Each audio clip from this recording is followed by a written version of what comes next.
Assalamualaikum warahmatullahi wabarakatuh. Dear students, how are you all? I hope you all are fine by the grace of Almighty Allah. Welcome back after summer vacations.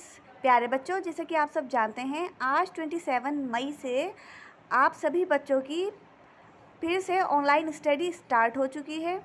जैसा आप पहले attendance लगाया करते थे, आपको ठीक वैसे ही अटेंडेंस लगानी है अपनी रोज़ाना 8 से 8:20 के बीच में।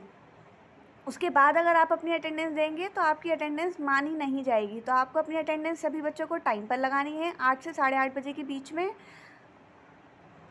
समर वेकेशंस की छुट्टियां आप सभी बच्चों की कंप्लीट हो चुकी हैं। जैसे कि आप सब जानते हैं कि आपको होमवर्क दिया गया था, हॉलीडे होमवर्क समर वेकेशंस का। आप सभी बच्चों ने अच्छे से कर लिया होगा। तो आपको सबसे पहले अपने हॉलीडे होमवर्क की PDF बनाकर मेरे पास सेंड करनी है। आप सभी बच्चों को अपने कंप्लीट हॉलीडे होमवर्क की वीडियो PDF बनानी है और मुझे सेंड करनी है। PDF किस तरीके से बनाई जाती है मैंने आपको वीडियो सेंड की थी। उम्मीद है सभी बच्चों को समझ में आई होगी। तो आपको सबसे पहले अपने हॉलीडे होमवर्क की PDF बनानी है और उसको मेरे पास सेंड करनी है। आज या कल में हर हाल में आपको PDF बनाकर मेरे पास सेंड करनी है। तो चलिए आगे बढ़ते हैं। क्योंकि आज आपका फर्स्ट डे है तो आज हम रिवाइज़ करेंगे जो कुछ हमने पहले करा है समर वेकेशन से पहले। तो वो सब आज रिवाइज़ करेंगे कि हमने किस किस सब्जेक्ट में क्या क्या काम किया है। तो सबसे पहले देखते हैं इंग्लिश में समर वेकेशन से पहले हमने चैप्टर नंबर 1 कंप्लीट किया था। चैप्टर नंबर 1 थी आपकी पोयम फेरी स्टोरी, यानी परियों की कहानी। ये पूरी कहानी ये जो पूरी स्टोरी है, ये जो पोयम है फेरी स्टोरी, ये इमेजिनेशन पर बेस्ड थी, यानी ख्वाबों और ख़यालों पर बेस्ड थी। पूरी जो पोयम है, इस पोयम में हमने सीखा था कि एक बिल्कुल आप ही की तरह एक छोटा बच्चा है। तो वो क्या कर रहा है, वो इमेजिन कर रहा है कि वो एक बार एक जंगल में गया, वहाँ चला और खो गया। और जब बहुत ज़्यादा अंधेरा हो गया तो उसे कुछ ना दिख सका। तो एक छोटा सा यानी नन्हा सा प्राणी, नन्हा सा जीव उसके पास आया और उसने उस बच्चे से कहा कि अगर तुम एक गाना गाओगे तो ये जो सफ़र है, यानी ये जो रास्ता है, ये तुम्हें बिल्कुल भी लंबा नहीं लगेगा।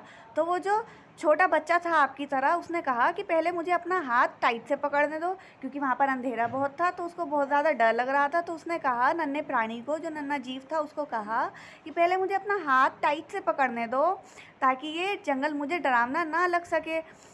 फिर उसके बाद वो जो छोटा बच्चा होता है वो गाना गाता है और अपने घर वापस पहुँच जाता है। और घर जाकर वो कहता है कि वहाँ कोई नहीं था, मैं जानता हूँ। यानी ये जो पूरी पोयम है ये इमेजिनेशन पर बेस है। जो बच्चा, जो पोइट है इस पोयम में, वो ये सारी चीज़ें इमेजिन कर रहा था। तो चैप्टर नंबर 1 फेरी स्टोरी जो पोयम थी वो हमने पढ़ी थी, समझी थी, जाना था उसमें क्या क्या है। उसके बाद हमने क्वेश्चन आंसर्स किए थे, वर्ड मीनिंग किए थे कॉपी में, और बुक वर्क किया था। बुक वर्क में ए पार्ट किया था जो पेज नंबर 8 पर है, complete the lines of the poem. यहाँ पर जो पोएम की लाइन्स हैं उनको कंप्लीट किया था ए पार्ट में। उसके बाद है B part, write the rhyming words of the following. यहाँ कुछ वर्ड्स दिए गए हैं और उन वर्ड्स के राइमिंग वर्ड्स लिखे थे, यानी जो सेम साउंड्स के जो वर्ड्स होते हैं वो लिखे थे बी पार्ट में। सी पार्ट मैंने आपको होमवर्क दिया था। सी पार्ट में है क्वेश्चन आंसर्स। क्वेश्चन आंसर्स आपको कॉपी में से देखकर खुद करने थे बुक में। उसके बाद है नेक्स्ट पेज पर, पेज नंबर 9 पर, प्ले विद वर्ड्स। इसमें ए पार्ट किया था। यहाँ पर वर्ब्स दी गई थी और इन वर्ब्स को पास्ट टेंस फॉर्म में चेंज करना था। तो ये हो चुका था आपका समर वेकेशन से पहले। उसके बाद है B part, fill in the blanks with joining words. ये फिलअप्स किए थे, इन वर्ड्स को जॉइन किया था। तो यहाँ तक आपका इंग्लिश में हो चुका है, यानी कॉपी में क्वेश्चन आंसर्स और वर्ड मीनिंग हो चुके हैं और बुक वर्क भी आपका पेज नंबर 9 तक कंप्लीट हो चुका है। उसके बाद आते हैं ईवीएस में भी चैप्टर नंबर 1 आपका रीड हो चुका था। हमने रीड कर लिया था, उसको समझा था, जाना था कि चैप्टर नंबर 1 में क्या है। ये है आपकी ईवीएस की बुक और ईवीएस में हमने चैप्टर नंबर 1 किया था, पेज नंबर 5 पर है। ये देखिए EVS chapter number 1 families change in size, यानी परिवार के साइज़ में किस तरीके से चेंजेस आते हैं, ये हमने सीखा था चैप्टर नंबर 1 में ईवीएस के, कि जब कोई फैमिली में ऐड होता है तो फैमिली का साइज़ बढ़ जाता है, और जब किसी की शादी हो जाती है और कोई फैमिली से चला जाता है तो फैमिली का साइज़ छोटा हो जाता है।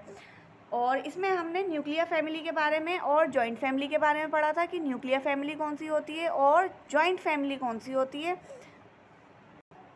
न्यूक्लियर फैमिली कहते हैं छोटे परिवार को, यानी जिसमें पेरेंट्स होते हैं और बच्चे होते हैं, यानी आप और आपके मम्मी पापा, जो छोटा परिवार होता है उसको कहते हैं न्यूक्लियर फैमिली। और जो जॉइंट फैमिली होती है वो होता है बड़ा परिवार, जिसमें आपके मम्मी पापा, दादा दादी और आप सब होते हैं, तो वो होती है आपकी जॉइंट फैमिली। आपके चाचा चाची और जो बड़े पापा हैं सब रहते हैं, तो उसे कहते हैं जॉइंट फैमिली। 2 टाइप्स के फैमिलीज़ हमने जानी थी इसमें। और मदर के बारे में जाना था कि आप सभी की जो मम्मी हैं वो शादी से पहले कहाँ रहती थी। याद होगा ना आपको, हमने ये सब इसमें जाना था कि वो शादी से पहले कहाँ रहती थी, किसके घर रहती थी, किसके साथ रहती थी, खेलती थी तो किसके साथ खेलती थी, और उनके जो फेवरेट गेम्स थे वो क्या क्या थे। उसके बाद हमने ये पेज नंबर 6 पर यहाँ कंप्लीट ये जो टेबल दी गई है इसको कंप्लीट किया था। मम्मी का प्लेस ऑफ बर्थ कि वो कहाँ पर पैदा हुई थी, उसके बाद उनका सरनेम, उनके पापा का नाम यानी आपके नाना जी का नाम, फिर उनकी मम्मी का नाम यानी नानी का नाम, फिर उनके ग्रैंडफादर का नाम यानी आपकी नानी के जो पापा थे उनका नाम, और फिर आपकी नानी की जो मम्मी थी उनके नाम, फिर उसके बाद वो किस स्कूल में पढ़ी वो, और किस कॉलेज से उन्होंने पढ़ाई कंप्लीट की, ये सब हमने चैप्टर नंबर 1 के बुक वर्क में किया था। उसके बाद था एडॉप्शन। इस चैप्टर में एडॉप्शन के बारे में भी जाना था कि जब कोई किसी को गोद ले लेता है, किसी बच्चे को एडॉप्ट कर लेता है और अपने घर में लाकर उसको रख लेता है और बिल्कुल अपने बच्चों की तरह उसकी परवरिश करता है, उसको टाइम पर खाना यानी कि उसके खाने का, पीने का ध्यान रखना, स्कूल का, मदरसे जाने का, पढ़ाई का, हर चीज़ का ध्यान रखना। तो जो पेरेंट्स होते हैं, इस तरीके के पेरेंट्स को क्या कहते हैं, उनको फॉस्टर पेरेंट्स कहते हैं। ये सब हमने चैप्टर नंबर 1 में सीखा था, जाना था। उसके बाद हमने चैप्टर नंबर 1 में क्वेश्चन आंसर्स कॉपी में किए थे ईवीएस के।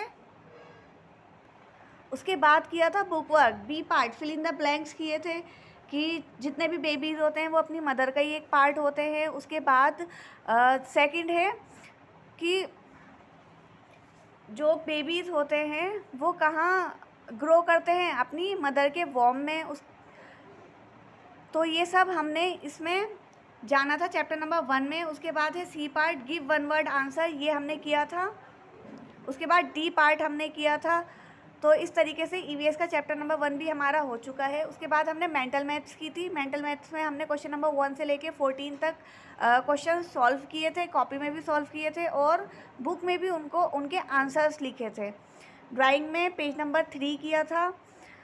तो उम्मीद है आप सभी बच्चों को पता चल गया होगा कि हमने क्या क्या पढ़ाई समर वेकेशन से पहले की थी और अब हमें नेक्स्ट कहाँ से स्टार्ट करनी है। आज है 27 मई। जून में है आपके FA1 के एग्ज़ाम्स। तो FA1 के एग्ज़ाम से पहले आपको अपना सारा काम कंप्लीट करना है and books and copies check करवानी है।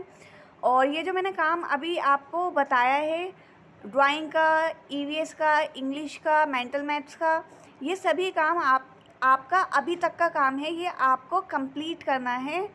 और जिन बच्चों का नहीं हो पाया है किसी वजह से या उनके पास वीडियो नहीं पहुंची हैं तो मुझसे मैसेज करके, कॉल करके पूछ सकते हैं, मैं उनको वीडियो सेंड कर दूंगी। काम आपको अपना बिल्कुल कंप्लीट रखना है और सबसे पहले तो मुझे अपना हॉलीडे होमवर्क सेंड करना है। तो उम्मीद है आप सभी बच्चों को समझ आया होगा। चलिए नेक्स्ट वीडियो में मिलेंगे। Thank you very much. अस्सलाम वालेकुम रहमतुल्लाहि व बरकातुहू।